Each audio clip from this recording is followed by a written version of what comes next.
folks, Marty Winners here and welcome to my messy shed. I've got my Tenere 700 here sitting up on a stand.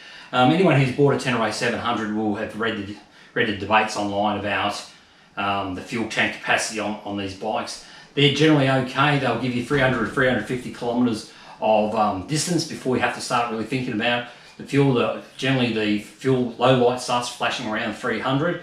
And for most general riding, that's okay, that's fine. Unless you're going to, I suppose, extreme Outback or extreme High Country and that, you might want to consider some extra fuel. So at the moment, there's a few options out there. One, upgrade your fuel tank. Acebus and Safari both make some excellent tanks specifically for the Tenere 700. Or you can put a fuel cell on it. Fuel cell wise, Camel have got a great product out, sits around about this location here. And also Rotopax have a fuel cell that sits in here, but as most of you know, at the moment it's pretty hard to get Rotopax. I've been trying all over the place.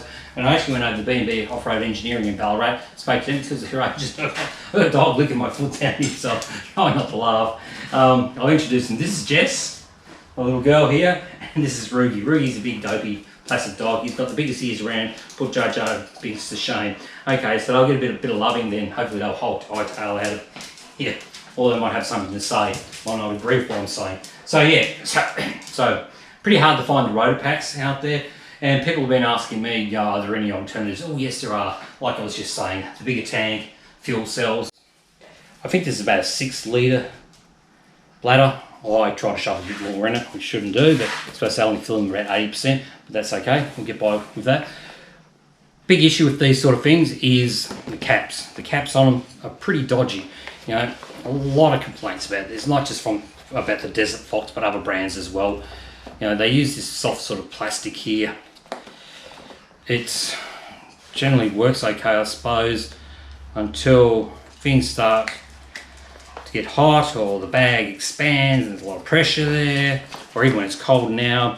When you're putting them on, they tend to cross thread unless you've got them perfectly right. Sometimes they're really hard to get started. This is cold here and it's going on okay. The other day I put it on a couple of times and off a couple of times and it cross threaded, but didn't seem to do any damage.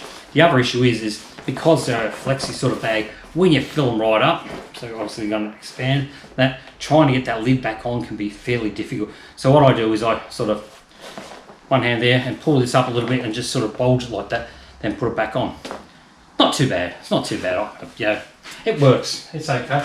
But anyway, I was going through Bunnings today and going through the lawnmower section and I went past the fuel containers. I just happened to look down at the fuel containers. Obviously I was looking for a Rotopax, I won't find them in Bunnings, but I just had a look at the variety of fuel containers just to sort of get my mind thinking about things and that. And I saw this little beauty down on the ground. It's here. What caught my eye was this H pattern here. A bit like a Rotopax, I suppose. I think they're like that. This is a bloody solid container. It's built like a Rotopax, about 15 bucks. Not sure why this is about $15, maybe $12, I'm not sure. You can see the branding and all that sort of stuff. Why, they're fairly cheap where you buy something, this is 5 litres, you buy something from Rotopax sort of like, and you pay about $130, $140 upwards for the same sort of capacity, 5 litres. It's possibly, yeah, a little bit wider than a Rotopax. But anyway, I bought one. Give it a try. So I have got a bit of an idea. It may or may not work. I don't know yet, but we'll have a look. A couple of things about this. As I said, it's quite solid. Safety lid, semi-child-proof. I'm struggling to get it open. Get that out. Spout. Had the little duvallaki out of the middle. That on the ground. Loses that bush. Put that through there. And there you have it. Now, most of you probably be fairly familiar. I'll just get it away because I've got a black shirt on here, so you may not be able to see it so well. Mostly be familiar with the standard sort of, I suppose, fuel nozzles that you get out of these sort of containers, lawnmower fuel containers and that. They're usually those yellow or white flexi pipes, you know, sort of corrugated, and you bend them all different ways and that. And yeah, this one here is solid plastic. It's not flexible at all.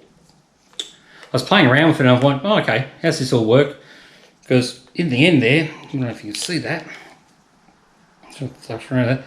That's a sort of a cap there, and thought, wow, how does that work? There's some small holes there, fuel won't flow through it. So what I'll do, try blowing through it, it would not work. Did that work for you, Roogie? Dog's having a look. No, it didn't work. I thought, how the hell does this thing work? It's interesting, I've never seen one of those before. Alright, so let's give it a go. So I finally worked it out. Put it on. On this, there's a couple of little tabs. One there and one there. So if you've got a fuel tube on a car or motorcycle, they'll go over like that. That will catch on one point, catch on that point there. And then what it does is actually pushes in. You see that? Pushing in. Pushes it in, opens the valve and lets the fuel flow. I wonder if I could adapt this to fit it onto the back of a Tenere 700. Is it possible? Well, slides in. Look at that. Not too bad at all. Then I thought, is there room? That wheel coming up and down, flexing, chain guard, will it miss? Jumped on the bike, jumped up and down. We've got 110 kilos on it. No worries at all. So, that was the first stage. Next stage is how do I fit it? How do I fit it without making it look, I don't know, dodgy I suppose. And how do I fit it so it's going to last the test of time? Well, I went out and bought some aluminium, nuts and bolts, and started thinking about it and thought maybe I could bend up a bit of a frame. I was going to use steel, but I decided to go with aluminium because aluminium is a little bit more sacrificial. So if anything does get caught there for whatever reason, hopefully the aluminium will give way and spit the can out. Steel might be a bit solid and do a bit of damage back there. I don't know. I'm going to play around ideas. So the next thing was to attach it to the bike, of course, using some sort of bracket idea. And yeah, well, I'll show you what I'm thinking about doing here. Okay, so I've temporarily mounted it onto the Pannier racks. As you can see, it's just held there by a little ratchet strap there. And I think that's about where I want to put it. Looking from the rear, it's pretty good. Seems clear, everything. It'll be straighter when I mount it properly. It's not something I have on the bike all the time. I'd rather a Rotopax, but at this stage we can't get them at the moment. But soon they'll be in the country again, and I'll just take this off and start fresh. So my idea at this stage, my considerations is to turn this around so the plate actually sits on the outside. That's fine, it won't affect the pannier bags there at all. And that'll bring this not so much closer, but it'll put that sort of concave area there on the other side. So if I've got any nuts and bolts, anything sticking out, they can sort of sit through there. Or maybe I'll leave it there so the bolt heads are on this side. Yeah, bit of consideration there, but we'll have a look. I think if I ran a plate down there, it's going to push it too far out, and I really want to come bring it in nice and close there. So I'll play around with it. I'll flop this over the other side here, do it up, and make a bracket there and see what I can come up with. So I swapped it around. I swapped the bracket around. I put the inside here facing out, so the concave, sort of this cavey area here was on the inside. Hoping to be a bit more room. Then I realised, well, it's not going to make a lot of difference, and I think it looks better like that. So fitting the pack itself, it's going to go in, so straight in there, and basically it's going to sit right about there. Now I've moved this bracket across.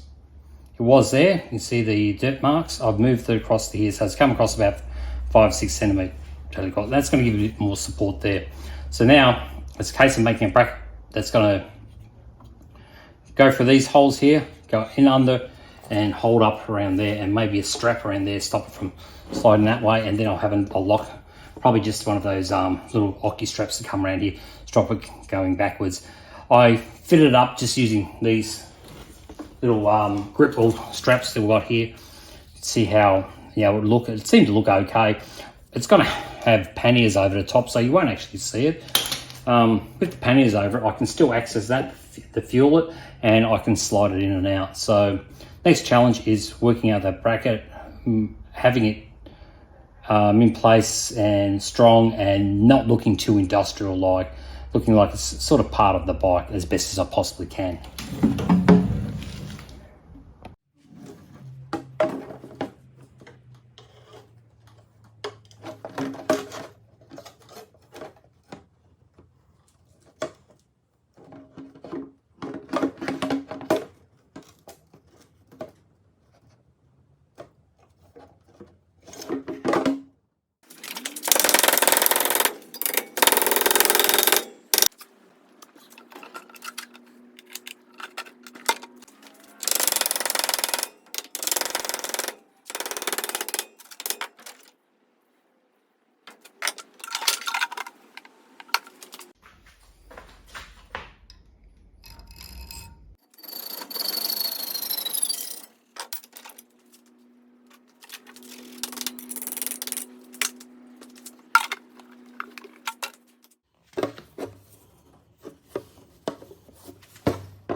Trying to get it to fit nice, tight there. Bring it all the way up here. This will stop it sliding backwards, and this bar is going to stop it sliding forward. Then we'll put an attachment through there and see how that looks. So I'm thinking about leaving that there. Not sure if it provides any benefit at all, or whether I just cut it off. Let's have a look. Might just leave it for now, and if need be, I can cut it off later on. Yeah, so hole's going to go about there. Yeah, I think I'll just match them up to those ones there. Right. That in there.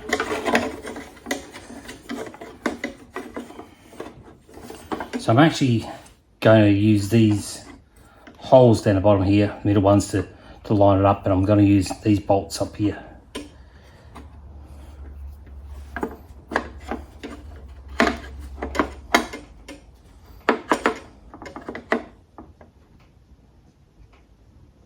That's not going to work because it floats in the way.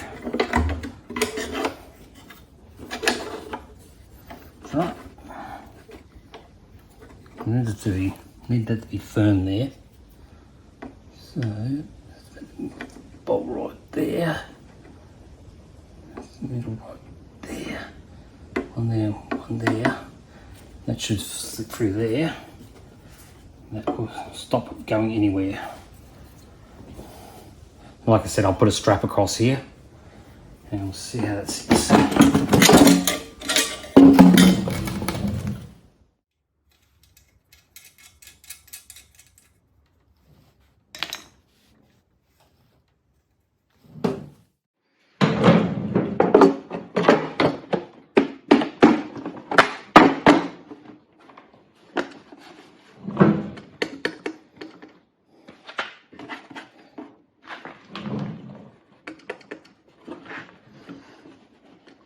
It's tight, but that's how I want it.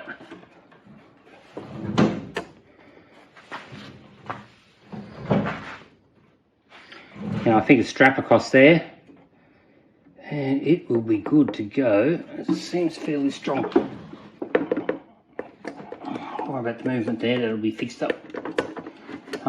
Can't slide forward, can't slide back, and can't go up. To get it out, I've actually got to tilt it.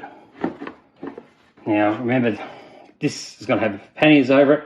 That will get painted and cleaned up, a few scratches, and should look Mickey Mouse. Well, it looks to be coming up okay. It's fairly solid. I've just given it a coat of black paint, trying to match the racks. So I'm using Duramax high performance enamel flat black. Apparently it dries 10 times faster. This is a product that I use on all my bikes to sort of cover up scratches and stuff like that on the black stuff. These are Motortek Pannier racks, so yeah, and they've sort of got that matted flat black look to them, so I can use it for touching up that as well. All right, so that's come up okay now. I'm going to give it a bit of a while to dry. In the shed here, it should be dry okay. I've done a few little tests on it so far, and it seems to be fairly solid. The fuel can itself slips in and out okay. So next stage is fitting the can and putting a strap on it. Alrighty, so job is done. I've got the penny bags on. Not fully tied down as yet. I just wanted to see how the bags would sit with the container. Like, there's plenty of clearance. It seems to be sitting quite well. The penny bag system's not interfering with the strap or vice versa. It seems fairly solid. This weekend I'll go out for a bit of a ride on some rough dirt roads and have that tank fully full of fuel, full 5 litres. Might even pop in 6 and see how it handles. I'd rather it come off locally than out in the outback somewhere. And then in a couple of weeks' time, it'll get a bit of a test run from Adelaide up through to Burra and Peterborough on the tracks there. So wish me luck. Hope you like it. Hope you like the video. It's not a perfect end situation. I know some of you won't like it. That's fine. That's okay. Got to try these things. I will go back to the Rotopax once they come into stock. But you never know. This might work out. I might just leave it as is. Anyway, I appreciate your comments down there, negative or positive. And also, please subscribe, like, and share. All that sort of stuff. You know what to do. Thanks for watching.